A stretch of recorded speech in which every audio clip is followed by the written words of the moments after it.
Hello guys कैसे हैं आप सब। आई होप सब अच्छे होंगे। तो आज का हमारा टॉपिक है heterocyclic compounds. Basically heterocyclic compounds क्या होते हैं? The cyclic organic compounds where one or more carbon atoms of ring are replaced by other atoms such as nitrogen, oxygen and sulphur are known as heterocyclic compound. Heterocyclic compounds ऐसे cyclic organic compounds होते हैं जिनमें हम एक या एक से ज़्यादा कार्बन एटम को रिप्लेस करते हैं दूसरे एटम से, जैसे कि नाइट्रोजन से, ऑक्सीजन से और सल्फर से। ऐसे कंपाउंड्स हमारे हेट्रोसाइक्लिक कंपाउंड्स होते हैं। अब नाइट्रोजन हेट्रोसाइक्लिक कंपाउंड जो है are most commonly found in nature. ये बहुत जल्दी हमें नेचर से मिल जाता है। अब देखो गैस में नाइट्रोजन गैस के रूप में हमें मिलती है। 78% नाइट्रोजन जो है वो प्रेजेंट होती है एटमॉस्फेयर में। ठीक है, तो involve in several biological functions in plants and animals. Next, heterocyclic compound जो होते हैं हमारे जनरली 5 और 6 मेंबर रिंग के होते हैं। इनको हम फ्यूज्ड रिंग स्ट्रक्चर भी बोलते हैं और कंडेंस्ड हेट्रोसाइक्लिक कंपाउंड्स। अब कंडेंस्ड यहाँ क्यों बोलते हैं? क्योंकि जब हम दो कंपाउंड्स को कंडेंस्ड कर देते हैं या फ्यूज्ड कर देते हैं तो उसके लिए यहाँ पे हम इन्हें कंडेंस्ड हेट्रोसाइक्लिक कंपाउंड बोलते हैं। अब ये हेट्रोसाइक्लिक कंपाउंड्स है या साइक्लिक ऑर्गेनिक कंपाउंड्स है, तो हमें इनकी एरोमेसिटी पता होनी चाहिए कि ये कंपाउंड हमारा एरोमेटिक है या नॉन एरोमेटिक। तो वो हम किससे पता लगाएंगे?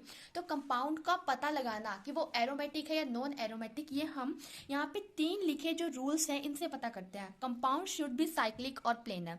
अगर हमारा कंपाउंड जो है वो साइक्लिक है और प्लेनर है, या फिर कॉन्जुगेशन कॉन्जुगेशन की उसमें डबल बॉन्ड हो रहा हो, रेजोनेंस हो रहा हो, कि रेजोनेंस से क्या होता है कि हमारा एक डबल बॉन्ड दूसरी पोजीशन पे जाना, ठीक है, और वो हकल्स रूल्स को फॉलो करे। हकल्स रूल क्या होता है? यहाँ पे 4n+2 पाई इलेक्ट्रॉन्स। ठीक है, अगर कोई कंपाउंड इन तीनों रूल्स को फॉलो करता है तो वो कंपाउंड हमारा क्या हो जाता है? Aromatic compound.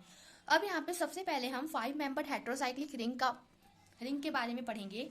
तो इनमें हम जो सबसे पहले प्रीफिक्स यूज करते हैं एज अ नॉमनक्लेचर, जिनमें हम प्रीफिक्स सबसे पहले यूज क्या करते हैं? जैसे कि अब मैंने आपको बताया ना, हेट्रोसाइक्लिक कंपाउंड्स हम रिप्लेस कर देते हैं एक कार्बन से दूसरे अनदर एटम को।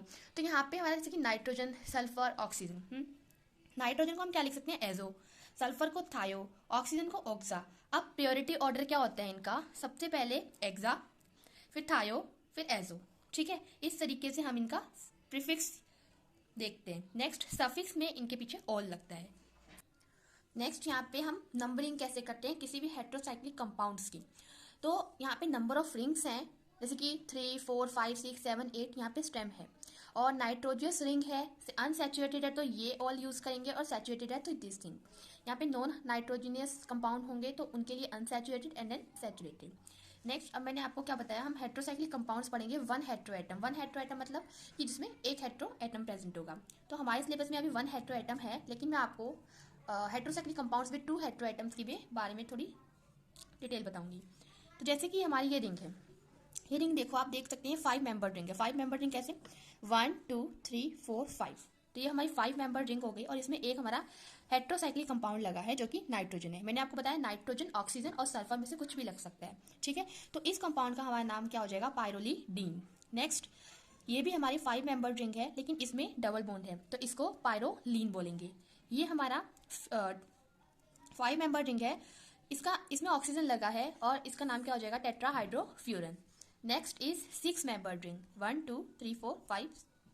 6 मेंबर रिंग, इसका नाम पिप्रिडीन। नेक्स्ट हमारा 6 मेंबर रिंग पायरन, फिर पायरोल। पायरोल को एज हम एजोल भी बोल सकते हैं, फ्यूरन को हम ऑक्सोल भी बोल सकते हैं, थायोफिन को हम थायोल भी बोल सकते हैं, और पिरिडीन, जैसे कि आपको पता है पिरिडीन हम एज अ कैटेलिस्ट भी बहुत सारी रिएक्शंस में काम लेते हैं। ये हमारा बेसिक नेचर शो करती है। और इसका फॉर्मूला देखो क्या होता है? इसका फॉर्मूला C5H5N होता है। तो आप देख सकते हैं यहाँ पे 1, 2, 3, 4, 5 कार्बन है, एक नाइट्रोजन है, और 1, 2, 3, 4, 5 हाइड्रोजन है। ओके, नेक्स्ट है हमारा 2 और मोर हेट्रो एटम्स। तो ये हमारे सिलेबस में नहीं है। इसमें क्या होता है कि हमारे किसी भी साइक्लिक कंपाउंड में एक या एक से ज़्यादा हेट्रो एटम्स हो तो वो हमारे 2 और मोर हेट्रो एटम्स होते हैं। ठीक है, जैसे कि आप यहाँ देख सकते हैं इसमें 2 नाइट्रोजन है, और यहाँ पे नाइट्रोजन की पोजिशन चेंज हुई है। ठीक है, ये पायरोजोल हो जाएगा, ये एमाइडोजल हो जाएगा, फिर ऑक्साजोल, थायाजोल। ओके, नेक्स्ट है 5 मेंबर्ड हेट्रोसाइक्लिक कंपाउंड्स। 5 मेंबर्ड मैंने आपको बताया कि पायरोल है, फ्यूरन है एंड थायोफिन। ये हमारे 5 मेंबर्स हाइड्रोसाइक्लिक कंपाउंड्स हैं। The pyrrole ring largely found in several biomolecules such as vitamin 1-2, alkaloids, chlorophyll, leaves में जो प्रेजेंट होता है, oxygen plants, hormone and so on. Thiophene occurs in coal tar में होता है, सो कि स्मॉल क्वांटिटीज पायरोल भी होती है। Furan obtained from distillation of pine wood. They all are colourless liquids. सारे हमारे कलरलेस लिक्विड्स होते हैं। बॉइलिंग पॉइंट ऑफ पायरोल जो है वो 126 होता है। फ्यूरन का हमारा 32 डिग्री सेल्सियस एंड थायोफिन का 84 डिग्री सेल्सियस होता है। अब यहाँ पे एक क्वेश्चन आ सकता है कि पायरोल का बॉइलिंग पॉइंट ज़्यादा क्यों है as compare to furan and thiophene. तो यहाँ पे रीजन भी है। Pyrrole has high boiling point due to the presence of intermolecular hydrogen bonding through the hydrogen presence on the nitrogen of ring. अब मैंने आपको बताया था कि पायरोल के स्ट्रक्चर में हमारे पास क्या होता है। देखो, पायरोल का जो स्ट्रक्चर होता है उसमें नाइट्रोजन ग्रुप होता है और हाइड्रोजन ग्रुप होता है। तो इनके बीच में हाइड्रोजन बॉन्डिंग हो जाती है, इंटरमोलिकुलर हाइड्रोजन बॉन्डिंग का यहाँ पे क्या मतलब है। इंटरमोलिकुलर मतलब एक से दूसरे में, और इंट्रा होता है एक ही मॉलिक्यूल के अंदर हाइड्रोजन बॉन्डिंग होना। तो यहाँ पे देखो, इस एग्जाम्पल से आप बता सकते हैं कि कैसे इनके बीच में हाइड्रोजन बॉन्डिंग होती है। ये हमारा पायरोल है, यहाँ पे नाइट्रोजन हाइड्रोजन से अटैच है। तो जब ये नाइट्रोजन जो है वो हाइड्रोजन से अटैच होता है, मतलब इसको मैंने इस बॉन्ड से बताया है, इसका मतलब है कि ये दोनों के बीच में हाइड्रोजन बॉन्डिंग शो हो रही है। तो ये हमारी क्या होती है, इंटरमोलिकुलर हाइड्रोजन बॉन्डिंग होती है, जिसकी वजह से पायरोल जो है वो हाई बॉइलिंग पॉइंट शो करता है as compare to furan and thiophene. अब हम स्ट्रक्चर्स देखेंगे पायरोल के, फ्यूरल के एंड थायोफिन के। सबसे पहले हम स्ट्रक्चर देखेंगे पायरोल का। तो पायरोल में सबसे पहले कार्बन और नाइट्रोजन ग्रुप होता है। ठीक है, पायरोल में क्या होता है, कार्बन और नाइट्रोजन ग्रुप। कैसे होता है पायरोल का स्ट्रक्चर, देखो ये हमारी 5 मेंबर्ड रिंग हो जाती है।